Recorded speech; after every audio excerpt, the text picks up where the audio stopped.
Naglolo ko yung kuryente ng motor natin ngayon. Ito yung ating Yamaha YTX 125. Bali kung nakikita nyo, 10.5 to 10.4 yung voltage nya. Dapat to nasa 12.5 pataas kapag switch on natin or kapag sinusi natin. So try naman natin i-start. So switch on ulit natin. Pagka switch on natin, 11.2 naman yung voltage nya. So start natin tong motor, guys. Pagka i-start natin, ito na yung voltage nya, ganun pa rin. So dapat to nasa 13 to 14 volts. Pero hindi nagbabago yung voltage nya, ganun pa rin. So try naman natin i-rev. Ito guys, tire-rev natin. Kaso mas bumaba pa ata yung voltage nya. Nasa 10.4 to 10.5. Tapos pumapalo siya ng 10.1. And pumapalo rin siya ng 8.6. So yun na nga, naglolo ko yung voltage nito. Nagdidiskarga at hindi rin nagkakarga ng maayos or hindi talaga siya nagkakarga. Possible may problema ang wirings nito, regulator o kaya battery. Pero hindi tayo sigurado kung ano yung eksaktong problema ng motor natin dahil hindi naman ganun kalalim yung kaalaman natin pagdating sa mga wirings. Alam lang natin ay yung mga basic. Kaya dinala natin siya dito sa ating trusted na motor shop. Dito yan sa Antero Soriano Highway na Cavite, beside Motorlandia. Ayan, may contact number din sila dyan. Check nila lang. Tabi lang siya ng Motorlandia at ng Moto Central. Ito yung shop nila. Ayan, punuan, dami nagpapagawa. Paldo na naman si Bossing, hataw araw-araw. Alright. Bale, ito nga pala yung mga ino-offer nila service dito. Tune-up, change oil, troubleshoot, top overhaul, carb cleaning, FI cleaning, throttle, body cleaning, ECU scan, check engine reset, CVT cleaning, CVT upgrade, motorcycle restore, electrical, at marami pang iba.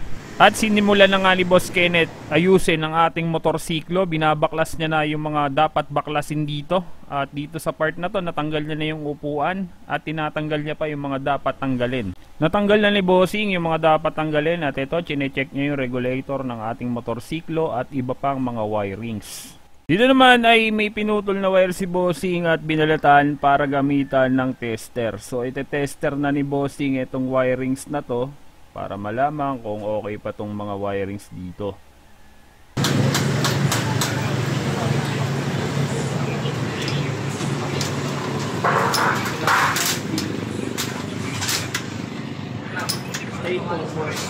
Alin ba? Stator. Stator?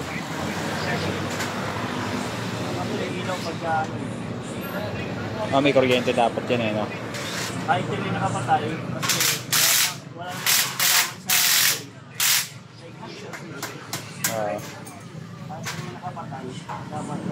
umiilaw dapat. And bumitaw yung ginang sa loob ng body niya. So yun guys, ang inala ni Boss Kenneth ay stator. Kaya i-double check ni Boss Kenneth kung ano nga ba talaga ang problema. Ngunit subalit datapwat pagtingin ni Boss Kenneth dito sa part na to. Oo nga, no? Sunog.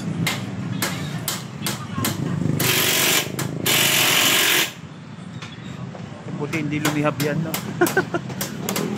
At sunog nga yung mga wirings, guys. Buti hindi nasunog ang ating motorsiklo. Sunog pala yung mga wirings dito, mga ito.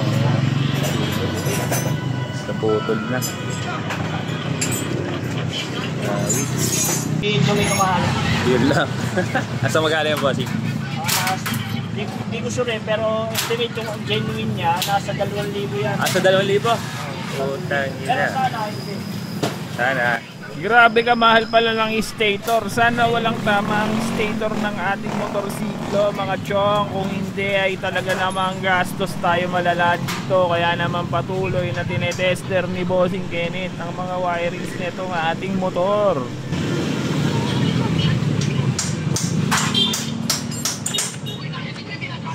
Uy, Ilaw, no? hanggang siyang ilaw.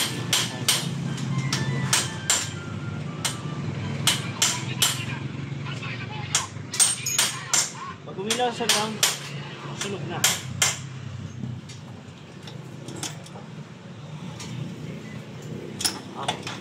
Good. Goods ba? Yun. Buti na lang. Nakaligtas. Wait ko lang, boss. Sige, sige. Sigurado yung regulator mo. Sunog na yun. Tunog na rin yan. Tama yun eh, no? At yun na nga, goods pa daw ang ating stator, kaya naman tayo ay nakaligtas sa malalang gastos. Bali, ang gagawin na lang ni Boss Kenneth ay papalitan ng ating regulator ng bagong regulator at iwa-wiring sa itong ating motorsiklo. So yun na lang ang gagawin ni Bossing. At sinisimulan na nga ni Bossing i-rewire yung mga wire na nasunog. At ito na rin yung ating bagong regulator, nilagay na ni Boss sa Gedli. Buti na lang talaga at ayun lang ang tama ng ating motorsiklo, mga chong. At dito nga binabaklas na ni Bossing ang luma nating regulator at napailing si Bossing dahil pangit daw ang pagkaka-wiring ng lumang gumawa sa wiring natin. Ito naman ay kinakabit na ni Bossing ang ating bagong regulator. At naikabit na nga ni Bossing yung ating bagong regulator at chinek niya yung mga fuse kung okay pa. Dito naman ay tinetesting na ni Bossing kung okay na ang voltahe ng ating motorsiklo.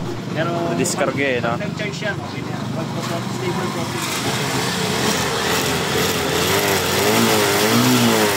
At yun na nga mga chong, okay na ulit ang ating motor. Ito na yung bagong wiring. Okay na okay, malinis ang pagkakagawa. Bali, babalik na lang ni Bossing yung mga tinanggal niya dito at okay na ulit ang ating motorsiklo. Ayan, no? Okay na, matino na yung voltahe niya. Ano pala ang cost nun, boss? Ba't na ano siya? Ano boss, yun talaga, sa gawa. Nasa gawa yun, kaya nasunog din sa mga materyales, sa wirings na ginamit. Ano lang to eh, ordinary lang talaga. Although sabihin natin makapal sa makapal, pero yung quality nung mismong tanso, hindi siya ganun Kaganda, hindi ganun ka-quality, no? Hindi ganun ka-durable. Okay ko kumpara dito sa ginamit mo na wirings. Ito, Japan wire to. Kaya sabihin mong manipis lang yan, pero yung libra niya, no? Oo nga, no? Kung i-compare natin Para siyang yung sa mga appliance na China, no? Ito, kung may i-compare mo, makapal lang to. Makapal tignan. Malambot yan. Oo nga, no? Ito, solid yung mga wire na ginamit. Tigas.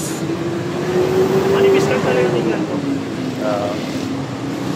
So, yun pala yun. Okay na ang motor natin, mga chong. Bayaran naman tayo. Magkano damage ko, bossing? Wait lang po. Okay.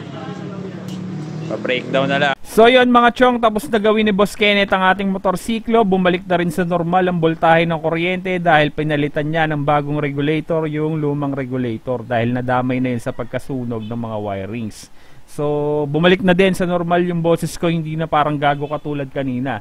So yun mga chong, magbabayaran naman na tayo, no? At sa mga magpapagawa ng motorsiklo dyan, dito nyo lang dalhin yan sa Basis Motor. Si Boss Kenneth ang bahala sa motor nyo mga chong. Hindi nila bibitawan ang unit nyo hanggat hindi pa maayos na maayos. 8K Basis Motorcycle Parts and Accessories. Dito yan sa Antero Soriano Highway na Cavite. Beside Motorlandia. Yan, tabi siya ng Motorlandia at ng Moto Central.